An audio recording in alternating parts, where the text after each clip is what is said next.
क्या आप तरबूज खरीदने बाजार जा रहे हैं? तो उससे पहले ये वीडियो जरूर देखिए। अगर इस वीडियो को आप देख लेंगे तो आज के बाद आप कभी भी गलत तरबूज खरीद के घर नहीं लाएंगे। आज मैं आपको तरबूज खरीदने के ऐसे टिप्स बताऊंगी जिससे आप खरीद पाएंगे एकदम लाल, मीठा और दानेदार तरबूज। और साथ ही आपको मैं बताऊंगी रसीला, मीठा खरबूजा और पपीता खरीदने के भी टिप्स। और हाँ दोस्तों, क्या आपको क्रॉकरी, शो पीसेस और इन बर्तनों पर चिपके स्टिकर्स निकालने में परेशानी आती है? तो आज का ये वीडियो आप जरूर देखिए। इसके साथ ही आज मैं आपको बताऊंगी बादाम छीलने की ऐसी आसान ट्रिक जिससे आज के बाद बादाम छीलना आपको लगेगा बच्चों के खेल की तरह। हेलो दोस्तों, मैं हूँ सुनीता और आपका स्वागत है इसके गोल्ड रेसिपीज पे। और अब हम शुरू कर देते हैं आज के ये हमारे स्पेशल टिप्स। इसमें सबसे पहले तो हम देखेंगे स्वाद में एकदम बढ़िया, मीठा और लाल तरबूज खरीदने के सभी टिप्स। फ्रेंड्स, जब भी आप तरबूज खरीदने जाए ना तो सबसे पहले तो उठाइए इस तरह का ओवल शेप वाला तरबूज। दूसरी पहचान है ये डार्क ग्रीन कलर का होना चाहिए। और तीसरी चीज जो हमें देखनी है, इसकी ऊपरी सतह डल होना चाहिए। हमें शाइनिंग वाला तरबूज नहीं खरीदना होता है। चमकदार और चिकनी सतह वाले तरबूज अच्छे नहीं निकलते हैं। और इसकी चौथी पहचान ये है जो इसका ये पीला वाला पार्ट। दोस्तों, ये येलो पेज जितना बड़ा होता है ना उतना ही तरबूज अच्छा निकलता है।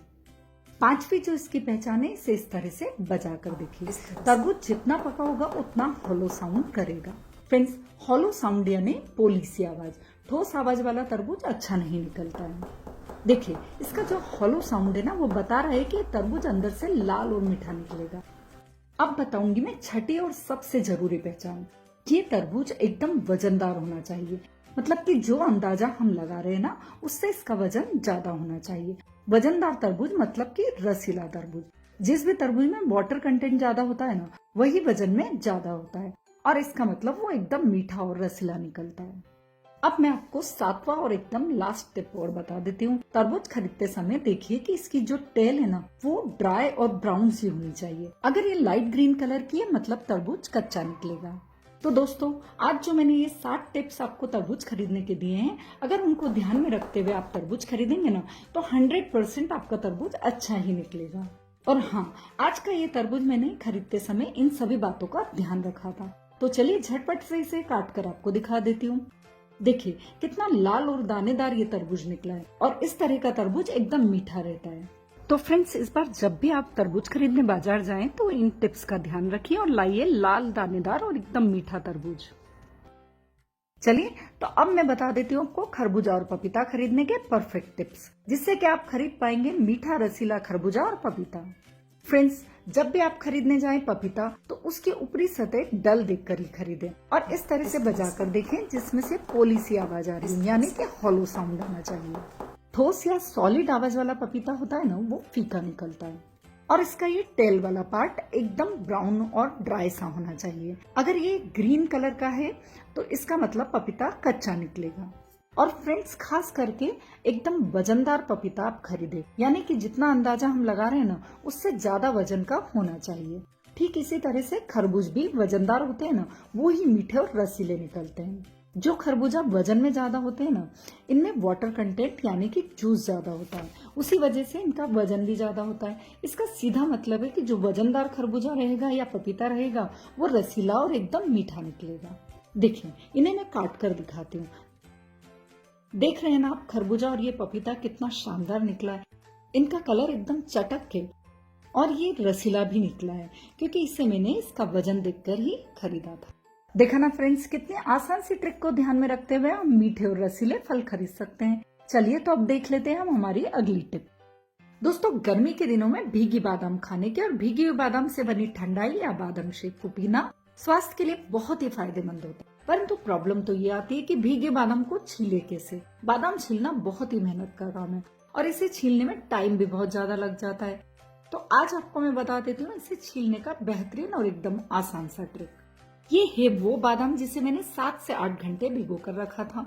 अब जो हमें करना है, इसका ये वाला पानी जिसमें हमने भिगोया था उसे हटा देंगे और डालेंगे इसमें एकदम गरम गरम पानी।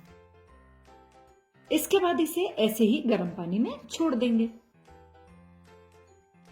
चलिए, लगभग 5 मिनट हो चुके हैं। अब इस बादाम को हम छीलेंगे। देखिए, बस इसे इस तरह उंगलियों के बीच में रखकर हल्के से मसलना होता है और इसका पूरा छिलका आसानी से उतर जाता है। ठीक इसी तरह से हम पूरी बादाम को छीलेंगे। आप देख रहे हैं ना कितनी आसानी से इसके छिलके उतरते जा रहे हैं। तो फ्रेंड्स, देखा ना आपने, इस तरह से बादाम छीलना एकदम बच्चों के खेल जैसा है। तो आप भी अगली बार बादाम छीलने की ये ट्रिक अपनाइए और इस प्रोसेस को एकदम इंटरेस्टिंग बनाइए। इसी के साथ देख लेते हैं हम हमारी अगली टिप।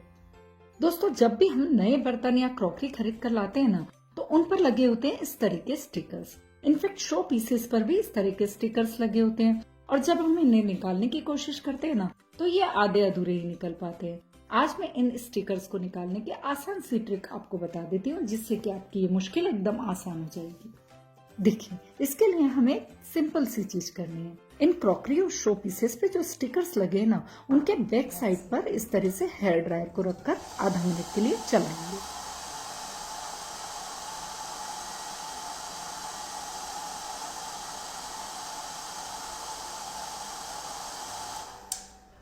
हल्का सा गर्म होते ही अब इस स्टिकर को पकड़कर धीरे से निकाल देंगे। देखा ना फ्रेंड्स, कितनी आसानी से स्टिकर निकल गया।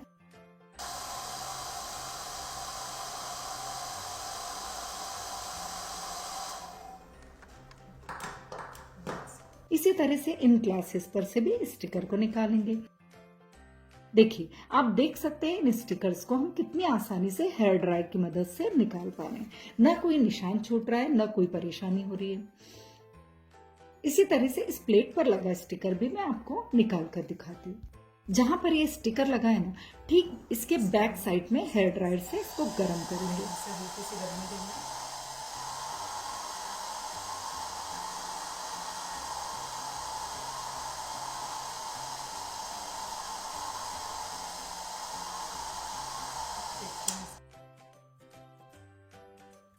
और इस स्टिकर को भी निकाल लेंगे। दोस्तों, वैसे तो हेयर ड्रायर की मदद से स्टील के बर्तनों के ये स्टिकर भी निकाले जा सकते हैं, परंतु यहाँ मैं आपको एक और ट्रिक बता देती हूँ। इसके लिए गैस ऑन करेंगे, स्टिकर के बैक साइड से गैस पर प्लेट रखकर कुछ सेकंड्स के लिए गर्म करेंगे। इससे जो चिपकाने वाला पदार्थ है वो मेल्ट हो जाएगा और आप इस स्टिकर को चम्मच से हल्का सा उठाएंगे और हाथ से इस तरह से खींचकर निकाल लेंगे। ठीक इसी तरह से इन छोटी प्लेट्स के भी स्टिकर को हम निकाल लेंगे। देख रहे हैं ना आप कितनी आसानी से स्टिकर्स निकल पा रहे हैं। तो अगली बार जब भी आप लाएं नया बर्तन या क्रॉकरी या फिर लाएं शो पीसेस, तब इसी ट्रिक को आजमाइए और इन स्टिकर्स को निकाल दीजिए। Thank you for watching. अगली बार फिर मिलेंगे इसी तरह की ढेर सारी टिप्स एंड ट्रिक्स के साथ। Till then, take care, bye bye.